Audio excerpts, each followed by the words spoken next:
हर हर महादेव। आज हम आपको बताते हैं कि भस्मासुर का वध कैसे हुआ। इससे पहले आप नए हैं तो चैनल को सब्सक्राइब कर लें। पुरातन काल की बात है। तपोवन की कैलाश की घाटी और बाद में नगर तट का वर्णन है। जब महादेव देव साधक देवी पार्वती भगवान विष्णु मोहिनी रूप लेते हैं। बहुत समय पहले की बात है, जब देवता और दैत्य पृथ्वी पर खुले रूप में विचरते थे, तब एक असुर था, शक्ति में पराक्रमी पर बुद्धि में समझदार नहीं। उसका नाम था भस्मासुर। कहा जाता है कि जिसने वैराग्य का मांस पहनकर भी मोह का दर्पण देखा हो और परंपरा बदली, यही उसकी आरंभिक कथा है। जब तपोवन में शिव ध्यान में बैठे थे, तभी भस्मासुर मंच के किनारे आता है और आंखों में तीव्र इच्छा लिए। भस्मासुर साहसपूर्वक, हे महादेव, मुझे आशीर्वाद दीजिए, ऐसी शक्ति दीजिए कि मैं संसार में अपनी जगह बना सकूं, और देवता हो या दैत्य हो, मेरी प्रतिष्ठा अनिवार्य है। मैं आपकी करुणा चाहते हुए तप कर आया हूँ। भगवान शिव मधुर परंतु शांत फिर बोले, कठिन तप किया है तुमने और मन की मजबूरी स्पष्ट है। बताओ, तुम किस प्रकार की शक्ति चाहते हो। भस्मासुर हकपूर्वक बोला, हे महादेव, ऐसा वरदान दीजिए कि मैं स्वयं अपनी शक्ति से अमोघ रहूं, कोई भी चीज पर मेरा हाथ पड़े वह भस्म हो जाए। इससे मेरा डर मिटेगा और मैं सम्मान पाऊंगा। माता पार्वती छोटी सी आवाज में शिव को बोलती है और झिझक भी है। माता पार्वती नरम स्वर, प्रभु आप सोच विचार कर दीजिए।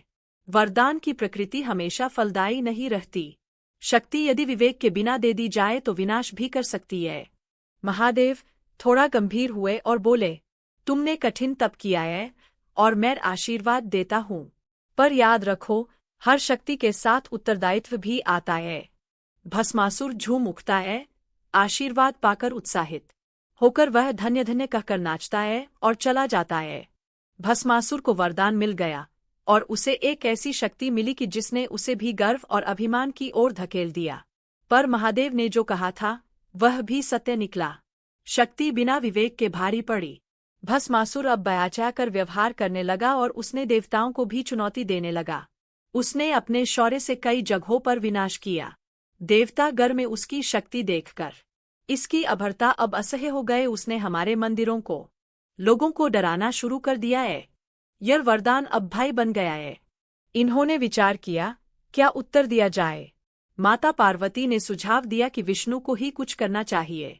माता पार्वती, विष्णु ही तत्वज्ञ है, उनकी चातुरी सब जानती है। यदि मोहिनी रूप लेकर भस्मासुर को समझा दें तो शांति मिल सकती है।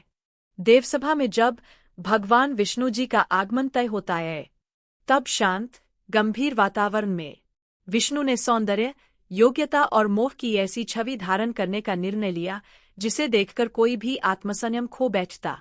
उन्होंने मोहिनी रूप धारण किए और नदी के किनारे मोहिनी रूप में आगमन करते हैं और संगीत तेज, रोशनी चमकीली, मोहिनी सुंदर, नृत्य में मधुर देखकर भस्मासुर दूर से देखता है, मोहित हो जाता है।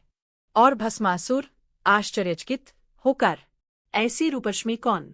देव भी वैसी सुंदरता नहीं दिखे। कौन हो तुम जो दृष्टि चुराने पर मजबूर कर देती हो? मैं मोहिनी हूँ मुस्कान साथ में। मैं शांति का रूप हूँ, खेल आनंद का रूप हूँ। मेरे साथ नृत्य करोगे?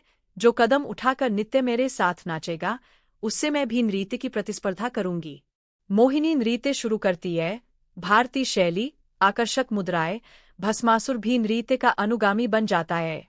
मोहिनी का नृत्य ऐसा था कि देखने वाले का सारा ध्यान उज्ज्वलता में डूब गया। भस्मासुर, जिसने वरदान के पाप को रोका नहीं, मोहिनी के नृत्य में उलझ गया। मोहिनी चंचल हंसती हुई, अरे वीर असुर, क्या तुम मेरे साथ नृत्य में प्रतिस्पर्धा करोगे? जो जैसा नृत्य करेगा वैसा ही फल पाएगा। अगर तुम भी मेरे हर मुद्रा का नकल करोगे तो दिखाओ क्या कर सकते हो। भस्मासुर आत्मविश्वास भरे स्वर में बोला, हे सुनी, मैं नृत्य में भी तुम्हें पीछे नहीं छोड़ूंगा। जो मुद्रा तुम करोगी मैं भी करूंगा। अब दोनों नृत्य करते हैं। मोहिनी की चालों का भस्मासुर इमिटेशन करता है। अंत में मोहिनी एक चाल करती है, सिर पर हाथ रखना या माथे पर हाथ रखना। भस्मासुर नकल करता है और स्वयं भस्म हो जाता है। और यही हुआ कथा का मोड़। मोहिनी ने चाल चलकर भस्मासुर को उसी वरदान से पराजित कर दिया जिसका उसने प्रयोग कर दूसरों को भस्म करने का भय फैलाया था। भस्मासुर ने अपनी ही अमरता का दंड स्वयं पर भोग लिया, उसने खुद को भस्म कर लिया।